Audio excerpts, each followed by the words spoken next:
अस्सलाम वालेकुम viewers, how are you? कैसे हैं आप लोग? उम्मीद है सब ठीक हैं, खैरियत से होंगे।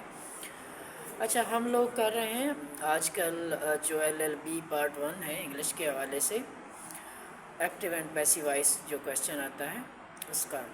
तो कल हमने जो किया था वो था प्रेजेंट टेंस। उसका हमने टच किया था प्रेजेंट इंडेफिनिट, प्रेजेंट कंटिन्यूस और प्रेजेंट परफेक्ट टेंस। तो आज हम टच करने जा रहे हैं, डिस्कस करने जा रहे हैं पास्ट टेंस, यानी कि उसमें पास्ट इंडेफिनिट टेंस होगा, उसमें पास्ट कंटिन्यूस होगा और उसमें पास्ट परफेक्ट टेंस होगा।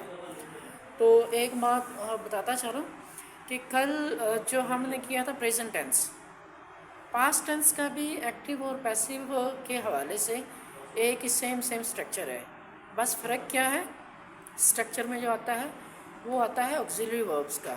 यानी कि प्रेजेंट में हम जितना भी है, प्रेजेंट डेफिनेट उसमें इज़ एम आर लगाते हैं, प्रेजेंट कंटिन्यूस में हम इज़ एम आर लगाते हैं ऑक्सिलरी वर्ब्स, और जो प्रेजेंट परफेक्ट होता है उसमें हैज़ या हैव लगाते हैं।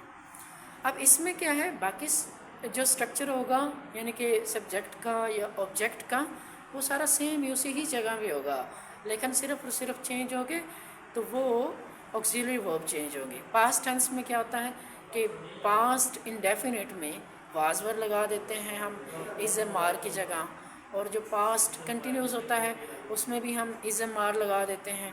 बाकी सेम वही बीइंग उसी तरह ही लगाते हैं जिस तरह हमने प्रेजेंट कंटिन्यूस में लगाया था। जहाँ तक पास्ट परफेक्ट की बात है तो उसमें हम हैड का इस्तेमाल करते हैं, जबकि हमने प्रेजेंट परफेक्ट में हैज़ या हैव का इस्तेमाल किया था। तो सिर्फ यही डिफरेंस है, बाकी सेम वही स्ट्रक्चर होता है। जहाँ पे सब्जेक्ट आता है वहाँ पे ही सब्जेक्ट आना है एक्टिव वॉइस में, जहाँ पे वर्ब आता है वहीं पे वर्ब आना है, और जहाँ पे ऑब्जेक्ट आता है वहीं पे ऑब्जेक्ट आना है। इसी तरह अगर हम पास्ट टेंस की बात करें तो इसमें भी एक्टिव वॉइस में जहाँ सब्जेक्ट था प्रेजेंट इंडेफिनिट का, प्रेजेंट कंटिन्यूस का, प्रेजेंट परफेक्ट का, उसी तरह ही पास्ट इंडेफिनिट का, पास्ट कंटिन्यूस का और पास्ट परफेक्ट का सब्जेक्ट उसी जगह पे आएगा एक्टिव वॉइस में, और जो वर्ब है वो भी उसी जगह पे होगा, और जो ऑब्जेक्ट है वो भी उसी जगह पे होगा। सिंपली जो है मैंने आपको बताया कि उसमें ऑक्सिलरी वर्ब जो हैं उनमें तब्दीलियाँ आएंगी कि पास्ट के लिए हम सारा ही टोटली वाज वर या हैड लगाएंगे पास्ट परफेक्ट के लिए, जबकि प्रेजेंट के लिए था इज़ एम आर या हैज़ या हैव था प्रेजेंट परफेक्ट के लिए। तो चलें शुरू करते हैं। पास्ट इंडेफिनिट जो एक्टिव वॉइस है, अगर उसके हम स्ट्रक्चर की बात करते हैं, पास्ट इंडेफिनिट का स्ट्रक्चर जो एक्टिव वॉइस सेंटेंसेस का होता है उसमें सबसे पहले सब्जेक्ट आता है, और उसके बाद जो है वर्ब की second form, simply second form आती है, और उसके बाद ऑब्जेक्ट आता है। जैसे अगर मैं आपको एग्जांपल देना चाहूँ, एक सेंटेंस है आई मेट हिम येस्टरडे। अब ये एक्टिव वॉइस है, तो इसको जब हम पैसिव में चेंज करेंगे तो पैसिव में सेम उसी तरह ही है जिस तरह हमने प्रेजेंट का पैसिव यूज़ किया था, प्रेजेंट डेफिनेट का, कि सबसे पहले हम ऑब्जेक्ट लाते हैं, उसके बाद हम ऑक्सिलरी वर्ब लगाते हैं वाज या वर्ब, उसके बाद हम वर्ब की थर्ड फॉर्म लगाते होते हैं, और उसके बाद हम जो है बाय लगा के सब्जेक्ट की मफूली हालत। अब इसमें जो मैंने एक्टिव बोला आई मेट हिम येस्टरडे, इसको जब हमने पैसिव में करना है तो he was met by me yesterday, ये इस तरह इसका पैसिव हो जाएगा। इसी तरह एक और दूसरी एग्जांपल ले लीजिए कि ही बॉट 2 कप्स, ये एक्टिव वॉइस है पास्ट इंडेफिनिट का, ही बॉट 2 कप्स। तो जब हम इसको पैसिव में चेंज करेंगे तो 2 cups were bought by him, 2 cups were bought by him. तो ये था आपका पास्ट इंडेफिनिट का एक्टिव और पैसिव का स्ट्रक्चर। इसी के साथ साथ आगे पास्ट कंटिन्यूस को देख लेते हैं। पास्ट कंटिन्यूस करने से पहले थोड़ा सा रिमाइंड कर लें कि जिस तरह हमने प्रेजेंट कंटिन्यूस किया था सेम वही स्ट्रक्चर होगा एक्टिव का भी और पैसिव का भी। फ़र्क सिर्फ ऑक्सिलरी वर्ब का होगा कि हमने प्रेजेंट कंटिन्यूस में इज़ एम आर लगाए थे ऑक्सिलरी वर्ब्स, जबकि पास्ट में हम क्या करेंगे वाज या वर्ब में से लगाएंगे। अगर सिंगुलर सब्जेक्ट है तो उसके लिए वाज आएगा, अगर प्लूरल है सब्जेक्ट तो उसके लिए हम वर्ब लगाएंगे, बस यही डिफरेंस होगा। मिसाल के तौर पे पास्ट कंटिन्यूस का एक एक्टिव वॉइस का जो सेंटेंस है मैं आपको एग्जांपल के तौर पे बताता हूँ कि he was doing sums मतलब questions, he was doing sums।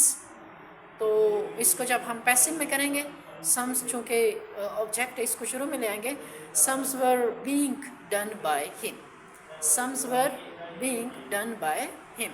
इसी तरह इसका जब हम दूसरा सेंटेंस लेना चाहें तो आई वॉज टेकिंग एक्सरसाइज। अब इसमें आई सब्जेक्ट है, वाज जो है ऑक्सिलरी वर्ब है पास्ट के लिए, और डूइंग जो है ये कंटिन्यूस को शो करने के लिए वर्ब है, और एक्सरसाइज जो है ये ऑब्जेक्ट के तौर पे आया है। तो जब पैसिव में इसको चेंज करेंगे, एक्सरसाइज जो कि ऑब्जेक्ट के तौर पे आया इसको शुरू में ले आएंगे, यानी कि exercise was being taken by me, exercise was being taken by me. तो इसी तरह अगर हम परफेक्ट की टेंस की बात करते हैं तो आपने थोड़ा सा फिर से दोबारा से रिकॉल करना है कि हमने प्रेजेंट परफेक्ट में क्या किया था। हमने प्रेजेंट परफेक्ट में सबसे पहले एक्टिव वॉइस सेंटेंसेस में सब्जेक्ट लगाया था, उसके बाद हैज़ या हैव लगाया था, फिर हमने वर्ब की थर्ड फॉर्म लगाई थी और ऑब्जेक्ट लगाया था।